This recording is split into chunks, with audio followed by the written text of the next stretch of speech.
Rabindra rehab ধাম। Rabindra rehab ধাম আমি মূলত ইস্টবেঙ্গল নিয়ে একটা আলোচনা করব, তার সাথে একটু পারিপার্শ্বিক বিষয় নিয়েও আলোচনা করব। তো গতকাল আমরা দেখলাম যে ইমামি হাউসে একটা বড় একটা বোর্ড মিটিং হলো। মিটিং থেকে বেরিয়ে কোন এক সাংবাদিক জিজ্ঞেস করলো, লার্নিং অফ দ্য সিজন কি, আপনারা কী শিখলেন এই সিজন থেকে? তো তখন যিনি রয়েছেন বিভাস আগরওয়াল, উনি মোটামুটি ইস্টবেঙ্গলের ব্যাপারটা দেখছেন ইমামির তরফ থেকে। তো উনি বললেন আমরা একটা রিহ্যাব সেন্টার করতে চাই। কেন করতে চাই বলেন না, গত বছর আমরা দারুণ একটা টিম বানিয়েছিলাম, মনে রাখবেন দারুণ টিম বানিয়েছিলাম গত বছরও। তো গত বছর দারুণ টিম বানিয়েছিলাম, কিন্তু তারপর কী যে হয়ে গেল, কোথা থেকে কী হয়ে গেল, একটা ইনজুরি প্রবলেম হলো। তো সেই জন্য আমরা একটা রিহ্যাব সেন্টার করতে চাই। এবার রিহ্যাব সেন্টারে কী হয় একটু বোঝার চেষ্টা করুন। রিহ্যাব সেন্টারে আপনার যে চোট আঘাত লাগে সেইটা চিকিৎসা করা, আপনাকে ফেরানোর চেষ্টা করা হয়। চিকিৎসাটা মূলত হয় হাসপাতালে। সেখানে ওই রিহ্যাব আপনি ধরুন একটা সার্জারি হলো, সার্জারি পরবর্তী পর্যায়ে যেসব আপনার থেরাপি, ফিজিওথেরাপি, এই কাজগুলো রিহ্যাব সেন্টারে হয়। ওখানে মূল চিকিৎসাটা হয় না, বা মাসাজ এইসব জিনিস হয়। তো এবারে আমরা আসি ইঞ্জুরির ব্যাপারে। ঠিক গত বছর কী হয়েছিল? গত বছর ইস্টবেঙ্গলে যেটা হয়েছিল, হ্যামস্ট্রিং হয়েছিল সাউল ক্রেসপোর, আর বাকিদের ACL হয়েছিল, অ্যান্টিরিয়র ক্রুশিয়েট লিগামেন্ট টিয়ার হয়েছিল। তো ACL নিয়ে আমরা ধরে নেবো কি, রিহ্যাব সেন্টার হলে কি ACL ইঞ্জুরিটা হবে না? এবার ACL ইঞ্জুরি কেন হয় আমি জানি না। ইস্টবেঙ্গলে যারা রয়েছে সিনিয়র ম্যানেজমেন্টে, ক্লাবের তরফে বা ইমামির তরফে, তাদের কতটা শিক্ষা আছে এই ব্যাপারে। তো যখন আমি দেখছিলাম খুব ACL হচ্ছে প্রায় 1-2 বছর আগে, তো তখন আমি কিছু সায়েন্টিফিক লিটারেচার খোঁজার চেষ্টা করেছিলাম। আমার ব্যক্তিগত পেশার কাজে আমাকে লিটারেচার সার্ভে করতেই হয়, মাঝে মধ্যে করতে হয়, সবসময় নয়। তো সেই জন্য একটু ঘাটাঘাটি করার একটা অভ্যাস আছে। তো আমার মনে একটু কৌতূহল হয়েছিল। হতেই পারে, মানুষের মনে কৌতূহল থাকাই স্বাভাবিক। চর্চা, নিজ চর্চা আর কি, পরনিন্দা নয়। তো তখন আমি অনেক খোঁজাখুঁজি করেছিলাম, গ্লোবাল লিটারেচার যেগুলো রয়েছে অ্যাভেলেবেল আপনার পাবলিক ডোমেনে। তো আমি সেই অর্থে সেরকম কোনো নিশ্চয়ই কনফিডেন্ট কোনো ক্লেম পাইনি যে কেন ACL ইনজুরিগুলো হয়। কিছু আর্টিকেল পেয়েছিলাম যেগুলো খুব জেনেরিক বিষয়, এবং যা বুঝলাম সহজ বাংলায়, আমি তো ডাক্তার নই, যদিও ওই পেশার সাথে কিছুটা হলো প্রফেশনালি যুক্ত। তো যেটা বুঝলাম যে ACL ইনজুরিগুলো মোটামুটি নন কন্ট্যাক্ট হয়। নন কন্ট্যাক্ট বাংলায় বলছি, এমন নয় কেউ আপনার পায়ে এসে লাথি মারলো আপনি ACL হয়ে গেল। ম্যাক্সিমাম ACL দেখবেন যেগুলো হয়, সে মাদি তালাল বলুন বা অনেকেরই হয়, আপনি নিজে হয়তো কোনো একটা ট্রেনিং করছেন বাড়িতে, হঠাৎ করে আপনার একটা ACL ছিঁড়ে গেল। মাদি তালালও দেখবেন কোনো কন্ট্যাক্ট হয়নি কিন্তু। তো এই নিয়ে কারণটা আমি জানি না, অনেক কারণ বলে। একটা বলে হচ্ছে হঠাৎ করে আপনার কোনো মুভমেন্ট চেঞ্জ হলো, আপনি কোনো অ্যাব্রাপ্ট একটা মুভমেন্ট করলেন। যদি এই ব্যাপারে কেউ কোনো কনফিডেন্ট নয়, যারা অথর রয়েছে বা কো অথর বিভিন্ন আর্টিকেলে, তো এরা ঠিক বলতে পারছে না ঠিক কী কারণ হয়। একাধিক কারণেই হতে পারে, আপনার ডায়েট থেকে শুরু করে আপনার যে বিহেভিয়ার, আমি জানি না, বলছি যেহেতু কেউ বলতে পারছে না কনফিডেন্টলি। তো সেক্ষেত্রে যখন কারণটাই আপনার জানা নেই কেন ACLটা হচ্ছে, তো রিহ্যাব সেন্টার আপনার ACL হওয়াটা আটকাবে কি? না, আপনার ACL হওয়াটা আটকাবে না। এটা হচ্ছে রিস্ক ম্যানেজমেন্ট, যেটা আপনি জীবনের প্রতিটা ক্ষেত্রে করেন। রিস্ক ম্যানেজমেন্ট আপনি করেন, অবশ্যই করেন। যেমন ধরুন আপনি ট্রেন ধরতে যাবেন, এখন তো মেট্রো রেল হয়ে গেছে হাওড়া যাওয়ার, কিন্তু আগে যখন ছিল না মেট্রো ট্রেন, ধরুন আপনি ট্যাক্সি করে যাবেন, তো আপনাকে একটু মাথায় হিসেব রাখতে হবে যে পোস্তার ওখানে কিন্তু একটু জ্যাম হতে হবে, তো আপনাকে একটু আগে বেরোতে হবে। এটা হচ্ছে আপনার ব্যক্তিগত জীবনে রিস্ক ম্যানেজমেন্ট। আপনি করছেন, জ্ঞানত বা অজ্ঞানত করছেন। আপনি হয়তো একটু এক্সট্রা টাকা নিয়ে বাজারে করতে বেরোলেন, আপনি জানেন না মাছের দামটা, আপনি যেটা গতকাল ছিল আজকেও সেটা থাকবে, কিন্তু একটু এক্সট্রা টাকা নিয়ে বেরোলেন, এটা হচ্ছে আপনার তরফে একটা রিস্ক ম্যানেজমেন্ট। তো বা বোতলের ঢাকনিটা একটু টাইট করে দিলেন, বা আবার একটু চেক করলেন হয়েছে কি না। তো এই ক্ষেত্রে আমরা কি আমরা যদি ক্লাবের তরফে দেখি, ইস্টবেঙ্গলের তরফে দেখি, তো আমরা যেটা বুঝলাম ACL হওয়াটা কিন্তু আপনি আটকাতে পারবেন, আপনি রিহ্যাব করেও আটকাতে পারবেন, আপনি মন্দির করলেও পারবেন না, মসজিদ করলেও পারবেন না, দীঘার জগন্নাথ ধামে গিয়ে মাথা ঠুকলেও পারবেন না, বা পুরীতে গিয়ে দীঘাকে গালাগাল দিলেও আটকাতে পারবেন না। ACL আপনার হবেই। এসএল যদি আপনার হয় সেক্ষেত্রে আপনি কীভাবে ইম্প্যাক্টেড হচ্ছেন। এক হচ্ছে আপনাকে কিন্তু হঠাৎ করে তাহলে একটা ভালো প্লেয়ারকে নিয়ে আসতে হবে টাকা দিয়ে। প্রথমত টাকা দিলেও আপনি সেই সময় ভালো প্লেয়ার নাও পেতে পারেন। তো আপনি কি এমন কোনো বিদেশিকে নিচ্ছেন মানে যার অনুপস্থিতিতে আবার আপনার ওই কোয়াদ্রাত অস্কার কেস হয়ে যাবে? মানে অস্কার কোনোভাবে একটা বুঝিয়েছে বিভাস নিতুদের যে এই 6 বিদেশি থাকার জন্য না আমি লাত খেয়েছি আইএসএলে, কিছু করে উঠতে পারিনি, এবং এটা মেনেও নিয়েছে নিতু বিভাসে, এটা মেনেও নিয়েছে এই 6 বিদেশির জন্যই অস্কার ফেল করেছে, ডাহা ফেল করেছে আইএসএলে। মজার ব্যাপার হলো অস্কারকে আনারটা কিছু মাস আগেই এই 6 বিদেশিকে নিয়ে কিন্তু কুয়াদ্রাদের বুঝিয়েছিল, একই ব্যক্তিদের বুঝিয়েছিল, ইমামি বিভাস নিতুদের বুঝিয়েছিল এই 6 বিদেশি আনলে না আমি এবার আইএসএলে জিতিয়ে দেবো। তো কোয়াদ্রাত যেই 6 বিদেশিকে দেখিয়ে বলেছিল এই দেখো গাজর দেখো এই 6 বিদেশি থাকলে আমি আইএসএল জিতবো, সেই 6 বিদেশিকে এখন দোষারোপ করছে অস্কার এই 6 বিদেশি থাকলে না আমি আইএসএল জিততে পারিনি, এরা থাকার জন্য আমি জিততে পারিনি, এদের বদলে দিন আমি আইএসএল জিতে যাবো। এখন গুলের যুগ, গুল গুল গুল গুল গুলি গুলি গুলি গুলি, এখন দেখছেন না চারিদিকে রাজনীতি তো গুলি গুলি গুলি গুলি, কোথাও যুদ্ধ হচ্ছে, যুদ্ধের আগে পরে খালি গুল হচ্ছে, এ বলছে ও করেছে ও করছে ও করছে, মানে পুরোটাই মিডিয়াতে হচ্ছে, আরে গুলি, মানে এখন আর গুলি লাগে না, সে গুল গুল লাগে, মেক ইন ইন্ডিয়া গুল বা ইন্টারন্যাশনাল গুল। তা এবার আমি বলি যে একটু রবীন্দ্র বললাম তাই তো, রবীন্দ্র বলেছি, রিহ্যাব বলেছি, ধাম বলেছি, এবার রবীন্দ্র কেন বললাম, একটা কথা মনে পড়ে গেল। কিছুদিন আগে, কয়েক মাস আগে সুমন চট্টোপাধ্যায় বা এখন যিনি কবি সুমন নামে পরিচিত, ওনার একটা ইন্টারভিউ আমি শুনছিলাম। তো ওখানে সুমন বলেছে যে এই বাঙালির এই রবীন্দ্রনাথ, নজরুল, এই অতুল, এই প্রীতি বা প্রীতিটাই বাঙালি সর্বনাশ করছে। এটা এক প্রকার ঠিকই বলেছেন উনি। কেন মানে ব্যাখ্যার আগে শুনতে হবে। উনি বলেছেন যে দেখুন রবীন্দ্রনাথ যা করেছে তা তো করে গেছে, সত্যজিৎ রায়, ঋত্বিক ঘটক সিনেমা জগতে যা করেছে করেই গেছে, কিন্তু ওইগুলো ধুয়ে আমরা কতদিন চলবো, মানে ওইগুলো দেখিয়ে দেখিয়ে আমাদের রবীন্দ্রনাথ, আরে বাবা রবীন্দ্রনাথ আজকের দিনে বেঁচে থাকলে উনি নতুন লেখা লিখতেন, কিন্তু আজকের দিনে লেখকরা লেখে না, তারা খালি রবীন্দ্রনাথ করে যায়। আজকের দিনে পাঠকরা চায় না, মানে নতুন লেখা চায় না, বা নতুন লেখা সেইভাবে তারা অ্যানালাইজ করে না, অ্যাপ্রিসিয়েটও করে না, ওই রবীন্দ্রনাথ পড়ে থাকে। আর রবীন্দ্রনাথ মানিক করে তো ওদের আমলে লিখে গেছে শরদিন্দু। আপনাকে আগামী দিনের এগোতে গেলে তো আজকে নতুন সারাক্ষণ নিজেকে মানে আপনাকে রিইনভেন্ট করতে হবে, এগিয়ে যেতে হবে। রবীন্দ্রনাথের সিনেমাতে আপনারা দেখবেন মানে আজকের দিনে বাংলা মুভি ডিরেক্টররা সেই পুরনো মানে সত্যজিৎ রায়, ঋত্বিক ঘটক নিয়ে পড়ে আছে। আরে ওরা ওদের যুগে কাজ করে গেছে, যুগান্তকারী কাজ করে গেছে, তোমরা কি করছো?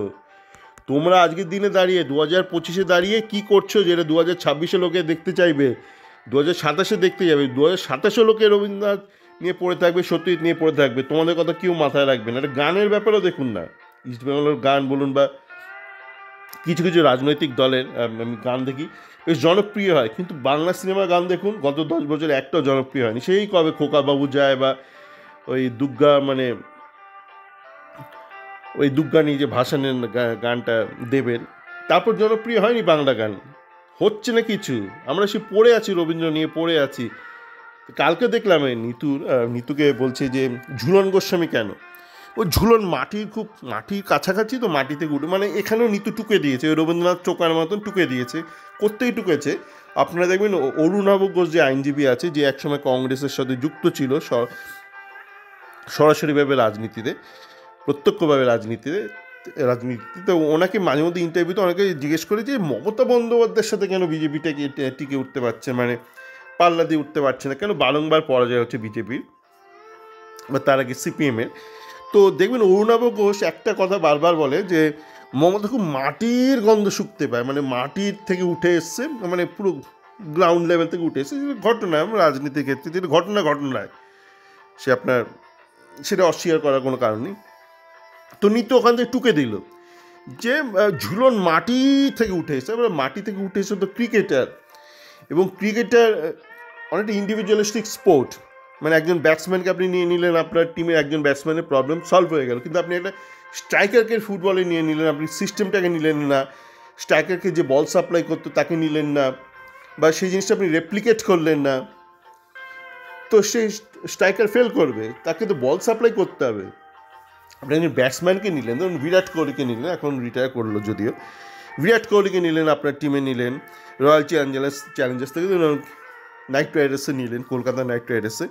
তো বিরাটকে বল দেওয়ার জন্য বোলার লাগবে না, মানে যে বোলারটা অপোনেন্ট টিম দেবে, বিরাটের কাজ হচ্ছে বল আসবে, খেলে যাবে, তো ইমিডিয়েট একটা ইম্প্যাক্ট হবে। কিন্তু আপনি ধরুন দিয়ামান্টাকাসকে নিয়ে এলেন, টপ স্কোরারকে নিয়ে এলেন, কিন্তু দিয়ামান্টাকাসকে আপনি কীভাবে ওখানে কেরালায় বল সাপ্লাই পেত আপনি সেটা বুঝলেন না, বোঝার চেষ্টা করলেন না। আপনি শুধু বললেন আমি তো শ্রেষ্ঠ স্ট্রাইকারকে নিয়ে এলাম, দিয়ামান্টাকাসকে নিয়ে এলাম, আমি তো শ্রেষ্ঠ মিডফিল্ডারকে নিয়ে এলাম, মাদিতালালকে নিয়ে এলাম। মাদিতালাল কী সিস্টেমে পাঞ্জাবে কী খেলতে আপনি জানেন না, খাপ করে ওখানে একটা মিডফিল্ডারকে তুলে আনলেন, খাপ করে ওখান থেকে একটা স্ট্রাইকারকে তুলে আনলেন, সিস্টেমটা বুঝলেন না, আর অশিক্ষিত মতো কথাবার্তা বলছেন। মানে আপনারা অনেকে বলতেন না নিতু নির্বোধ, আপনি দেখুন বিভাস আগরওয়াল কী বলছে।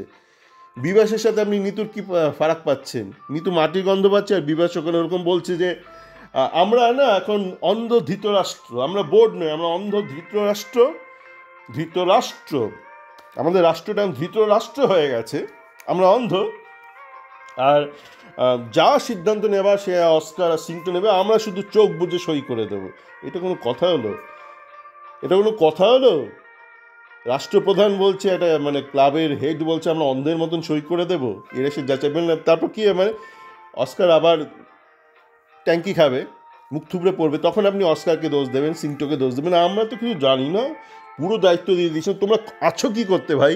বিভাস বা ইমামি বা নিতুলা, তোমরা আছো কী করতে? ক্লাবের মাথায় বসে লিডারের মতন আচরণ করো। এটা কী ধরনের আচরণ হচ্ছে? তো পোস্টম্যানের মতন আচরণ হচ্ছে। পোস্ট অফিসে হেডমাস্টার নাকি তোমরা ভাই? তোমরা তো একটা ক্লাবের মাথায় রয়েছো, তো নিজেদের চেয়ারটার অন্তত মর্যাদা তো দাও। আর ধামে আসি, এবার রবীন্দ্র হয়ে গেল, এবার ধামে একটু আসি।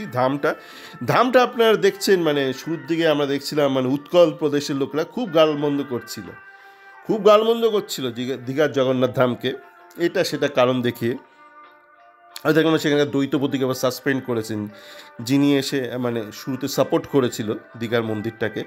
তা আপনারা কি মানে বাস্তবটার সাথে পরিচিত? দেখছেন ইউটিউবে বিভিন্ন ইউটিউবাররা যেসব কন্টেন্ট শেয়ার করছে নিজে থেকে স্বতঃস্ফূর্তভাবে, কাতারে কাতারে মানুষ যাচ্ছে সেখানে, এবং তাদের আপনি যদি ফিডব্যাকটা শোনেন, স্পন্টেনিয়াস ফিডব্যাক, তাদের হৃদয় স্পর্শ করেছে জগন্নাথ ধাম দীঘা। কেন? তার পেছনে কারণ আছে। আপনি পুরো আর্কিটেকচারাল এলিগেন্স বা relevance two modern need of modern Times আপনারা দেখার চেষ্টা করুন। হুইল চেয়ার অ্যাক্সেস শুধু নেই, ওখানে হুইল চেয়ারও অ্যাভেলেবেল রয়েছে। তো বিভিন্ন ব্যাপারে এগুলো রয়েছে। আপনি এখনও অনেকে আমাকে বলছে আমার পরিচিত না, আমার মনে এখনও হৃদয় পুড়িয়েছে। আমারও হৃদয় পুড়িয়ে আছে, কেননা ছোটোবেলায় আমাদের হৃদয় পুরিটাই ছিল। আমার নস্টালজিয়া একটা বড় ব্যাপার নয়, আগামী দিনে কী হবে, আগামী প্রজন্মের হৃদয় কোনটা ঢুকছে সেটা বড় ব্যাপার। আপনি সবসময় আমি করবেন না, আপনি চিরকাল থাকবেন না, আপনার নস্টালজিয়া আপনার সাথেই চলে যাবে, সে শ্মশানে হোক বা আপনার যাই ধর্ম হোক সেখানে চলে যাবে। আগামী দিন তৈরি হবে কিন্তু আজকে যারা অল্প বয়সী ছেলে মেয়ে তাদের নিয়ে। তো সেই ব্যাপারটা মাথায় রাখার দরকার আছে। দীঘার জগন্নাথ ধামকে টেক্কা দিতে গেলে কিন্তু পুরীকে সেরকম কিছুই করতে হবে, ডিপ্লোম্যাটিক কাজকর্ম করতে হবে। ওইভাবে হয় না, আপনি গালমন্দ করছেন। এখন ডিপ্লোমেসি নিয়ে একটা ছোট্ট কথা বলি, শেষ করব। এখন একটু গুলি আওয়াজ, তো অনেকে খুব রেগে আছে বিভিন্ন ব্যাপারে, একে গাল দিচ্ছে ওকে গাল দিচ্ছে। তো এই ব্যাপারে একটা অতীতের একটা কথা বলে যাব। দেখুন, ব্যবসা চিরকাল যুদ্ধের কারণ হয়, চিরন্তন। আজকের দিনে না, এখন অনেকে বলছে আজকের দিনে ব্যবসা বড় ব্যাপার, ব্যবসা এড়িয়ে আমরা যুদ্ধ করতে পারিনি। এটা চিরকালই ছিল, আজকের দিনে তীর্ধনুকের আমল থেকেই ছিল ব্যবসা। পুঁজিপতিরাই কিন্তু ব্যবসার কখন যুদ্ধ শুরু হবে, যুদ্ধ শেষ হবে চিরকাল নির্ধারণ করে গেছে, আজকের দিনেই শুধু নয়। এবার ঘটনা যেটা হচ্ছে যে নেতাজি সুভাষচন্দ্র বোস, তার যে একটা ইন্ডিয়ান স্ট্রাগল বলে যে একটা ইতিহাস লিখে গেছেন 1920 সাল থেকে 1940 সাল অবধি, সেখানে একটা কথা বলেছিলেন যে উনি খুব ইউরোপে যেতেন। মানে আপনার যে ইউরোপের শেষ সফরটা দেখেন সেইটা না, তার আগে বহু বছর ইউরোপে গেছেন এবং ওখানে গিয়ে প্রোপাগান্ডা করেছেন ভারতের স্বাধীনতার জন্য। প্রোপাগান্ডা শব্দটা আজকের দিনে আমরা খুব খারাপ চোখে দেখি, ভাবি কেউ কোনো মানে খারাপ বিষয় নিয়ে কিছু হয়তো একটা কিছু আলাপ আলোচনা করতে চাইছে বা নিজের মতটাকে প্রতিষ্ঠিত করতে চাইছে, খুব খারাপ মত তা নয়। প্রোপাগান্ডা মানে হচ্ছে ওখানে সলিসিটিং করতে গেছিলেন ভারতের স্বাধীনতার প্রয়োজনটা। তো উনি বলছিলেন যে উনি দেখতেন যে আমাদের মহাত্মা গান্ধীও খুব যেতেন, মাঝে মধ্যেই যেতেন। তো সুভাষ বলছে যে আমি দেখি আমি যেখানে বিভিন্ন দেশের রাষ্ট্রপ্রধান, রাষ্ট্রনায়ক বা ইনফ্লুয়েন্সিয়াল ব্যক্তি, সোসাইটির খুব ইনফ্লুয়েন্সিয়াল যাদের একটা পলিটিক্যাল ইনফ্লুয়েন্স আছে, তাদের সঙ্গে আমি মিটিং করার চেষ্টা করছি, সেখানে আমি দেখছি আমাদের মহাত্মা গান্ধীকে উনি এমনি খুব শ্রদ্ধা করতেন, কিন্তু আবার মানে নিন্দে করতেও ছাড়তেন না, মানে দুটোই করতেন, খুব ব্যালেন্সড হইতে। মানে মহাত্মা গান্ধী যেটা ভালো দিক সেটাও লিখে গেছেন ওই বইতে, আর যেটা দুর্বলতা বা খারাপ মন্দ দিক সেটাও লিখে গেছেন। তো বলছে আমি মহাত্মা গান্ধীকে দেখতাম উনি ইটালিতে গেলেন, গিয়ে সেখানকার যে রাষ্ট্রপ্রধান তার সঙ্গে মিটিং না করে উনি ওখানে কলেজ স্টুডেন্টদের লেকচার দিচ্ছেন রামায়ণ নিয়ে, মহাভারত নিয়ে, অহিংসা নিয়ে। বা বিভিন্ন দেশে উনি ফ্রান্সে গেলেন, গোটা দুদিন হয়তো থাকলেন, একবারও সেখানকার রাষ্ট্রপ্রধানের সঙ্গে কোনো বা ইনফ্লুয়েন্সিয়াল পলিটিক্যাল ইনফ্লুয়েন্স যাদের আছে তার সঙ্গে মিটিং করলেন না। বলছে আমি জানি না মানে মহাত্মা কী করছে, এসে ঘুরছে মানে বুদ্ধিজম বা হিন্দু ধর্ম, মহাভারত, রামায়ণ, অহিংসা নিয়ে এটা ওটা লেকচার দিয়ে যাচ্ছেন, বাচ্চাদের লেকচার দিচ্ছেন, অল্পবয়সী ছেলে মেয়ে যাদের কোনো রকম পলিটিক্যাল ইনফ্লুয়েন্সই নেই। তো এই ডিপ্লোমেসি ব্যাপারটাও কিন্তু তৈরি করতে হয়। তো আমি এটা ঠিক ইস্টবেঙ্গলের ক্ষেত্রে প্রাসঙ্গিক নয়, আবার প্রাসঙ্গিক, মানে সমস্ত কিছু রেলিভেন্ট, আপনাকে একটু মাথা খোলা রেখে কিন্তু জীবনে চলতে হবে। তো দেখা যাক, এখানেই আপাতত শেষ করছি। রবীন্দ্র রিহ্যাব ধাম আপনাকে কিন্তু আগামী দিনে ভালো করতে হলে আজকের দিনেও আপনাকে ভালো করতে হবে, না তো অতীত নিয়ে পড়ে থাকলেন ওই মাটি বলছেন না, ওই বলেছিলাম আগের একটা অডিওতে, বাইজেন্টাইন এম্পায়ার, যারা তুর্কিরা একসময় ইউরোপ রাজত্ব করতো, ছড়ি ঘোরাতো, এখন সেই তুর্কিরা মূলত ইউরোপের বিভিন্ন দেশে কাবাবের দোকানে কাবাব চালায়, মাংসের কাবাব বানায়, দুরুম এসব বিভিন্ন বানিয়ে যায়। তো আপনি ওই কাবাব ম্যান হয়ে যাবেন আপনি যদি বেশি রবীন্দ্রনাথ, সত্যি ঋত্বিক নিয়ে পড়ে থাকেন, যদি আগামী দিনে কাজকর্ম না করেন। সেটা ইস্টবেঙ্গলের ক্ষেত্রে প্রযোজ্য। অতীতে কে কী করে গেছে সেইটা আপনি ধুয়ে বেশি দিন খেতে পারবেন না, আপনাকে কিন্তু কালকে আপনাকে যদি নাম্বার ওয়ান হতে হয় আপনাকে আজকে সেরকম কাজ করতে হবে। গতকাল আপনি নাম্বার ওয়ান ছিলেন, ডাজেন্ট ম্যাটার, আজকে আপনি যা করছেন সেটা নির্ধারণ করবে কালকে আপনি নাম্বার ওয়ান হবেন নাকি আপনি লাস্ট বয় হয়ে থাকবেন জীবনে।